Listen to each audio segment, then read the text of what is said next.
salle. Nous allons passer aux amendements sur l'article 5 bis A avec quelques amendements de suppression. Le premier, Madame Oconi, est défendu. Le 818 n'est pas défendu. Alors, Madame Custer n'est plus là. Le 1020 n'est pas défendu. Le 1844 est retiré. Madame Sage, quel est l'avis de la commission? Ah non, pardon, Madame Beauvais, le 1987. Merci, Monsieur le Président. C'est effectivement un amendement de suppression de cet article. Cet article, en effet, propose la mise en place obligatoire d'une délivrance des médicaments en pharmacie à l'unité à compter de 2022. Je crois qu'il semble étonnant qu'une telle mesure qui pose des questions à la fois logistiques et sanitaires majeures ait été adoptée sans étude d'impact, sur la base d'un calendrier resserré et au détour d'un amendement sur un projet de loi relatif à la lutte contre le gaspillage. Oui, mais je vais terminer. Puis elle trouverait davantage sa place compte tenu des enjeux soulevés dans un texte relatif aux questions de santé, appuyé d'études et de concertations appropriées. Par conséquent, puisque l'objectif louable de lutter contre le gaspillage des produits médicamenteux mériterait de trouver des réponses dans un véhicule plus adéquat, cet amendement propose donc la suppression de cet article. Moi, je crois qu'à l'unité, au-delà d'exercer une problématique pour les pharmaciens qui devront évidemment avoir une logistique plus importante, il y a des questions sanitaires. Quand vous avez un pot de médicaments, de cachets en vrac, vous pouvez très bien souiller quand vous prenez un comprimé et avoir les autres qui sont évidemment qui pourraient être, je dirais, contaminés et donc jetés par définition. Moi, je crois qu'aujourd'hui, la conception des boîtes de médicaments est assez bien, notamment les antibiotiques, est assez bien régulée, avec une posologie qui colle avec la posologie en général, les indications des professionnels de santé. Et je crois qu'il y a peut-être encore des efforts à faire, mais le médicament sur la plaquette est quand même tout à fait, au niveau sanitaire, intéressant. Je vous remercie. Merci à vous, Madame Beauvais. Quel est l'avis de la commission sur ces amendements de suppression?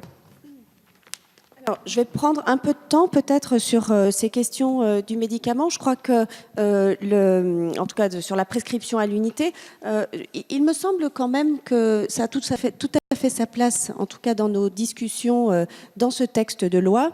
Je rappelle d'abord tous les atouts de la dispensation, s'il vous plaît, des médicaments à l'unité. D'abord, ils sont environnementaux, liés à la réduction de fait des emballages. Ensuite, ils réduisent le risque d'interaction médicamenteuse et la résistance aux antibiotiques, qui est aussi une des politiques menées depuis longtemps et pour lequel qui commence à porter des fruits, donc sur lequel il faut continuer d'aller. Et puis, ils baissent le niveau des dépenses sociales. Donc, je pense que pour l'ensemble de ces faisceaux, c'est intéressant de continuer à aller dans ce sens-là. Il est vrai que ça relève des défis, vous l'indiquez, à la fois peut-être du temps supplémentaire pour la préparation en officine. Il faut bien informer les patients, appliquer aux médicaments la sérialisation appliquée aux boîtes et puis vérifier le mécanisme de remboursement par l'assurance maladie. Donc ça, c'est la sortie de la commission était à ce niveau-là et bien évidemment, on peut saluer que les débats aient fait avancer la situation et nous verrons un peu plus tard à l'amendement 2511 proposé par le gouvernement. Il me semble qu'il y a un compromis qui y a été trouvé puisqu'il s'agit d'une méthode qui est souple, à savoir que lorsque leur forme pharmaceutique le permet, la délivrance de certains médicaments en officine peut se faire à l'unité et du coup ça ouvre la possibilité et plus l'obligation. Donc ça me paraît être un compromis qui est tout à fait intéressant. Donc pour l'ensemble de la discussion et ensuite j'aurai les mêmes argumentaires, c'est un avis défavorable. Merci beaucoup, Madame la Ministre. Vous avez la parole. Merci, Monsieur le Président. Madame la députée, vous faites l'écho des préoccupations des pharmaciens et effectivement, ils en ont. Ils seront bien sûr les premiers concernés par cette mesure, mais les Français le seront aussi. Effectivement, Et on a là une vraie discussion, un vrai débat sur comment est-ce qu'on mène la transition écologique. C'est vrai que ça suppose des changements en profondeur qui ne sont pas toujours faciles pour les différents acteurs, mais je pense néanmoins que nous pouvons, dans le domaine, en tout cas dans ce domaine de la vente des médicaments, en particulier à l'unité, avancer. Je crois que ça permet de lutter efficacement contre le gaspillage alimentaire. On ne part pas d'une page blanche parce qu'il y a eu une expérimentation qui a été menée, notamment sur les génériques, et une expérimentation qui a été tout à fait conclusive. Donc je pense que nous pouvons aller de l'avant, d'autant que beaucoup des dispositions de cet article sur la vente des médicaments à l'unité seront décidées et seront discutées lors de l'élaboration des décrets d'application. Donc je pense que c'est une des mesures emblématiques de la lutte contre le gaspillage, même si j'entends bien sûr les préoccupations des pharmaciens, et je pense que nous pouvons trouver une façon d'avancer de façon collective pour que et l'environnement et la demande des Français, parce qu'ils y sont très favorables à cette mesure-là, et les questions spécifiques au métier des pharmaciens puissent être ensemble résolues de concert. Donc j'émets un avis défavorable. Merci beaucoup, Madame la Ministre. On souhaitait réagir à la position de la Commission et du gouvernement. Madame Maher-Meignery, Madame Beauvais et Monsieur Millienne. Oui, merci Monsieur le Président. Donc, comme l'a rappelé ma collègue Nathalie Sarle, nous tenons beaucoup à ce que la DAU, donc la délivrance des médicaments à la dispensation à l'unité, soit évidemment dans ce projet de loi économie circulaire et anti-gaspillage. Pourquoi ? Parce que c'est un engagement du président de la République que nous avons porté, nous y tenons, et pour autant, nous ne sous-estimons pas la difficulté d'y parvenir. Nous ne partons pas de rien, Madame la Ministre l'a rappelé, puisqu'il y a une expérimentation qui a été conduite, dont les résultats ont été connus le 3 octobre 2017, présentée par l'INSERM, et qui dit effectivement, cette expérimentation montre qu'il y a une forte acceptabilité de l'ordre de 80% de la part des personnels de pharmacie et des patients. Pour autant, encore une fois, on ne sous-estime pas, et je vous invite à voir aussi l'amendement du gouvernement qui va organiser une concertation évidemment et lister les médicaments qui vont être concernés par la DAU par décret, qui laisse le champ et la possibilité à mettre en place une concertation très étroite, surtout avec les pharmaciens qui s'inquiètent de ces dispositions. Nous, le groupe La République En Marche, tenons beaucoup, encore une fois, à ce que cette vente des médicaments à l'unité soit maintenue dans ce projet de loi. Madame Beauvais, vous avez la parole. Non, moi je voulais avoir une précision sur la vente à l'unité. Est-ce que ce sont les médicaments prescrits par les professionnels de santé remboursables par la sécurité sociale ou les médicaments que l'on achète quand on a mal à la tête ou mal au ventre ou je ne sais quoi? Est-ce que là, véritablement, vous pensez que pour l'acheteur, il y aura un gain financier de ces boîtes de médicaments non remboursables? Alors, je veux bien que pour la sécurité sociale, il y a peut-être un gain, mais quand il s'agit de médicaments non soumis à remboursement, qu'en sera-t-il? Est-ce qu'on pourra acheter, je ne sais pas, sa boîte Doliprane, si c'est remboursé, si c'est prescrit, mais je veux dire, quand on a mal à la tête, on va chercher une boîte de Doliprane, par exemple, ou Efferalgan, et on va demander au pharmacien, écoutez, voilà, 3-4 gélules pour combler mon mal de crâne de la semaine. Comment, effectivement, tout ça va s'articuler? Je crois qu'on manque d'une étude d'impact, et j'entendais Madame Rioton sur un futur amendement qui va arriver. Bon, on l'a pas vu en commission et on ne sait pas trop. Voilà, c'est vrai qu'on peut le regarder aussi sur, évidemment, sur la tablette. Mais je veux dire par là, on l'a pas évoqué en commission et c'est ennuyeux parce que les médicaments, évidemment, c'est aussi différent qu'il y a de prescription, qu'il y a de posologie, etc. Et moi, je pense aux médicaments non remboursables. Il y en a de plus en plus maintenant, et que les acheteurs achètent comme ça en entrant dans une pharmacie. La préparation va être très compliquée pour les professionnels. Merci beaucoup, Mme Beauvais. Monsieur Millienne. Oui, merci Monsieur le Président. Au groupe Modem, on a soutenu bien évidemment cette vente à l'unité des médicaments parce que ça nous paraît un moyen utile de lutter à la fois contre le gaspillage, mais pas que, aussi contre l'automédication. Parce que malheureusement, les médicaments qui restaient dans les armoires à pharmacie ou dans les tiroirs de nos concitoyens, les concitoyens sachant les posologies, des fois ne retournaient pas chez le médecin tout simplement pour se soigner tout seul, avec peut-être des fois des prescriptions qui n'étaient pas les bonnes. Donc c'est aussi pour tout ce qui concerne les prescriptions médicales, donc sur ordonnance, le moyen d'avoir le traitement adéquat et idoine, et seulement ce traitement-là, rien de plus, parfaitement adapté au cas du malade, et non pas comme ça un peu en vrac partout. Et puis on le sait, les statistiques le montrent, on a quand même, j'allais dire quelques kilos, j'exagère un petit peu, mais beaucoup trop de médicaments qui restent à la maison, dont des fois d'ailleurs les gens les utilisent sans connaître la date limite de péremption. Merci Monsieur Miguel. Monsieur Garot, vous souhaitez intervenir? Oui, pour rappeler la position des députés socialistes dans ce débat, nous avions en commission, j'en étais le porte-parole, proposé qu'en effet on engage cette lutte contre le gaspillage de médicaments avec la vente à l'unité. J'entends bien les réserves, les préventions qui ont été avancées par ceux qui défendent avec conviction ici certaines professions médicales. Je veux dire néanmoins que nous sommes dans une logique d'intérêt général. Bon, et qu'il faut fixer un cap et s'y tenir et voir la meilleure façon d'y arriver.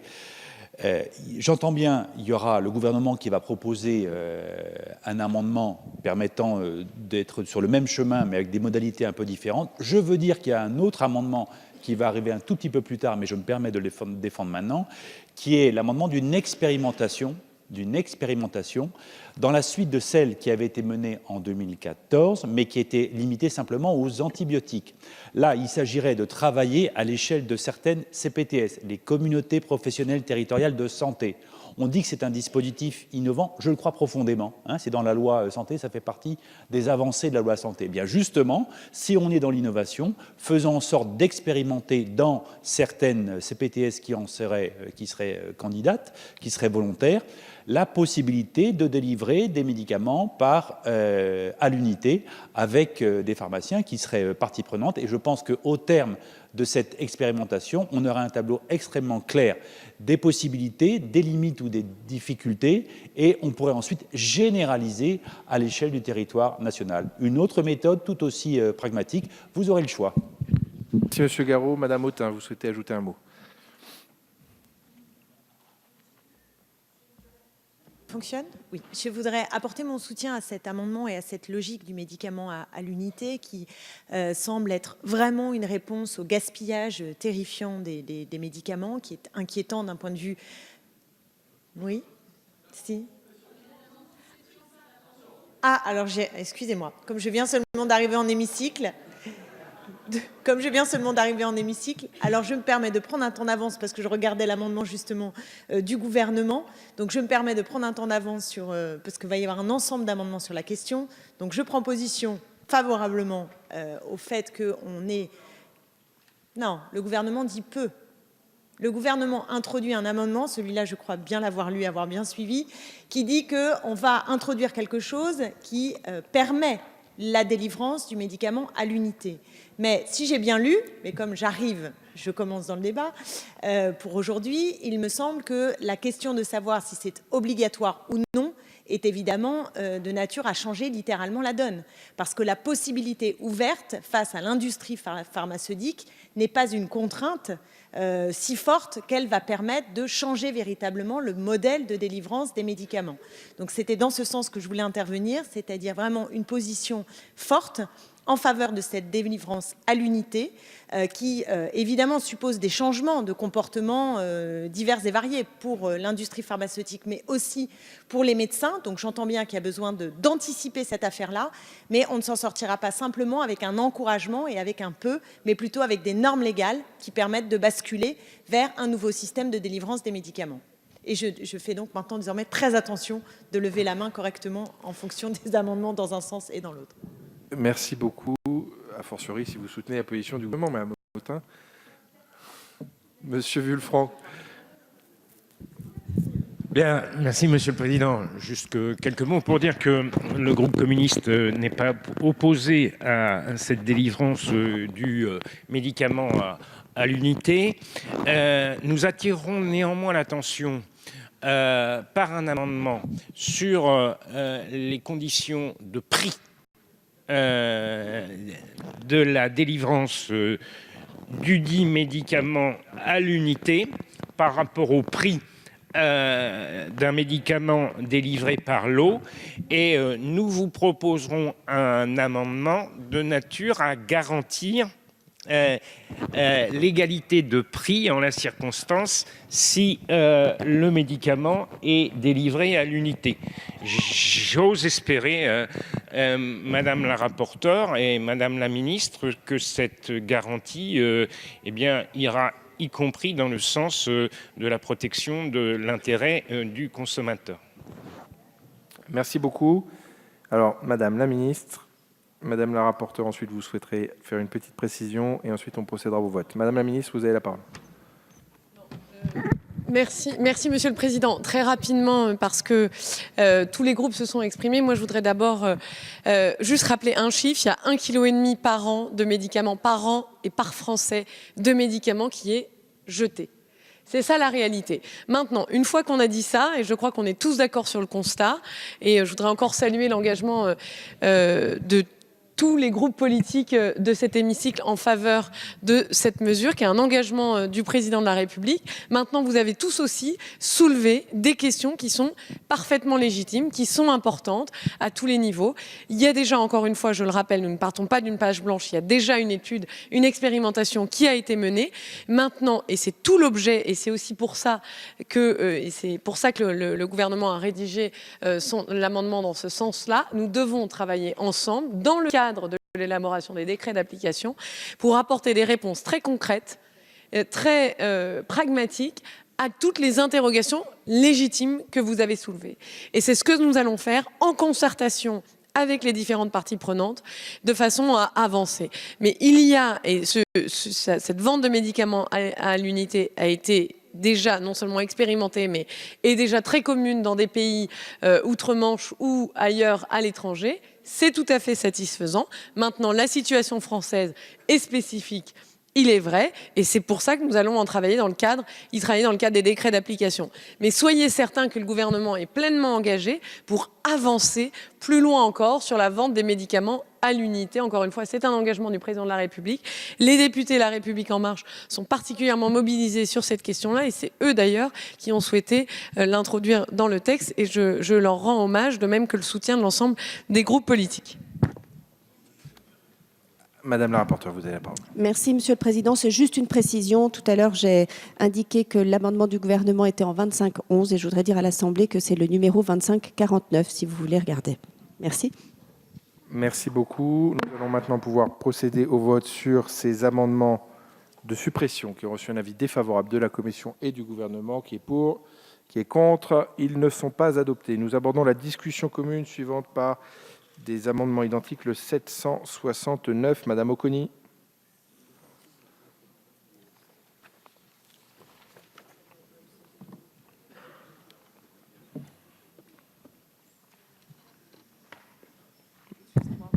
J'étais traite. C'est l'amendement de ma collègue Firmin Lebaudot qui dit que donc la vente à l'unité est un engagement présidentiel évidemment, mais que par ailleurs il existe une expérimentation pour les. Enfin, elle souhaite, Agnès, que soit lancé par le ministre de la Santé. Non, il a été lancé, pardon, par le ministre de la Santé à l'automne 2014, une expérimentation pour les antibiotiques sur 3 ans.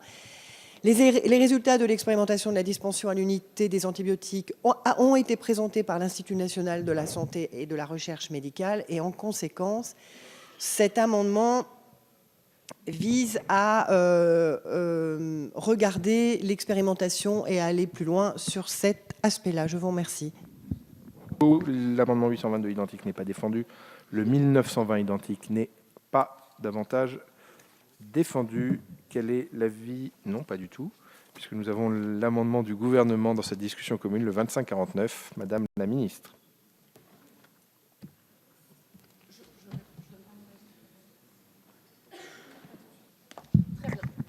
Alors, voici l'amendement que nous proposons. que le gouvernement propose. Il vise à rendre possible la délivrance à l'unité des médicaments. Bien sûr, je l'ai dit, il s'agit là d'un engagement du président de la République lors de sa campagne. On le sait, les médicaments qui ne sont pas consommés, ils finissent souvent jetés à la poubelle, voire jetés dans les toilettes. Et c'est un élément que vous aviez effectivement soulevé, monsieur le député, lors de nos discussions en commission, ce qui a des conséquences, bien sûr, sur ensuite tout le circuit d'eau, sur les stations d'épuration, etc. C'est donc aussi un enjeu environnemental sur tout le long de la chaîne. Il y a une expérimentation, je l'ai dit, et ça me donne l'occasion de vous donner quelques chiffres, qui a été menée sur les antibiotiques, et les résultats ont été extrêmement positifs. 80% des personnels de pharmacie et des patients ont accepté la vente à l'unité des médicaments. Le respect de la durée de la prescription par les patients a été amélioré. La vente à l'unité a aussi permis de réduire de 10% la consommation de médicaments. Et donc, le présent amendement que nous vous proposons permet d'ancrer dans la loi le principe d'une dispensation à l'unité de certains médicaments en officine au plus tard, au 1er janvier 2022. Au plus tard. Le temps de finaliser la concertation, c'est ce que j'ai dit lors de ma dernière intervention. Nous devons continuer à travailler de concert avec l'ensemble des parties prenantes. À ce titre, le décret qui est porté par la ministre des Solidarités et de la Santé, Agnès Buzyn, que je salue d'ailleurs chaleureusement pour son engagement, elle aussi, dans cette direction, va être établi avec l'ensemble des professionnels de santé concernés, et en particulier les pharmaciens qui ont fait preuve d'une certaine appréhension sur la mesure. Je crois que le temps de la discussion, de la concertation prolongée dans le cadre des décrets d'application permettra de répondre à leurs interrogations. Encore une fois, il y a eu une expérimentation qui a donné un résultat favorable. C'est plébiscité aussi par les Français. Avançons donc dans la bonne direction. Merci Madame la Ministre. Le 1976 n'est pas défendu. Monsieur Garot pour le 1347. Oui, c'était la deuxième solution. C'était une expérimentation qui pourrait être conduite sur 3 années dans le cadre des CPTS, avec l'idée de généraliser ensuite. C'était donc la même idée, se donner le temps et être capable de répondre aux préventions qui peuvent être parfaitement entendables, hein, je le conçois, hein, sur la traçabilité, sur l'information du patient. Donc tout ça, évidemment, il faut être extrêmement vigilant, attentif toujours.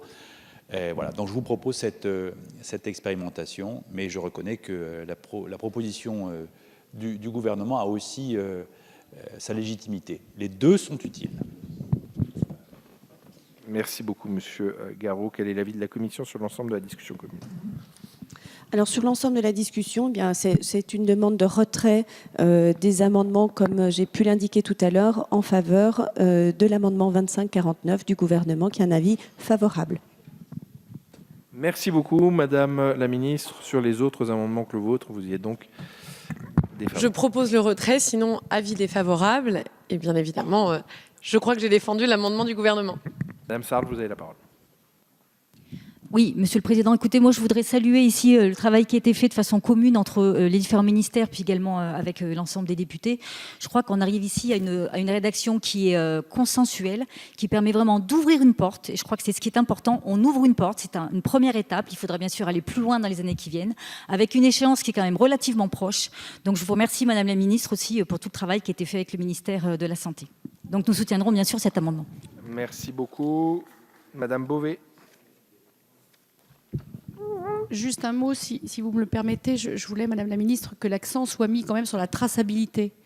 Parce que des médicaments à l'unité, on le voit dans les pays où c'est évidemment le cas depuis très très longtemps, les États-Unis notamment, on a vu quand même au fur et à mesure des trafics de médicaments sous le manteau, si je puis dire. Donc il faut être très vigilant, je crois, sur la traçabilité et bien retrouver l'éditeur du médicament. Et je crois que dans le cadre de l'expérimentation, ça doit pouvoir être possible. Mais je voulais attirer votre attention là-dessus. Merci. Merci beaucoup. Madame Oconi, l'amendement que vous avez défendu est-il retiré ? Il est donc retiré. Et Monsieur Garot, le vôtre est maintenu.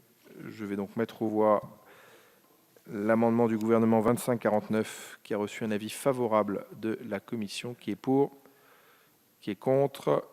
L'amendement est donc adopté. Celui de Monsieur Garot tombe et nous pouvons passer. Alors oui, pardon, c'est une rédaction globale de l'article, donc tous les amendements qui suivent tombent et cela vaut nouvelle rédaction pour l'article 5 bis BA que je n'ai donc pas besoin de mettre aux voix. Nous passons directement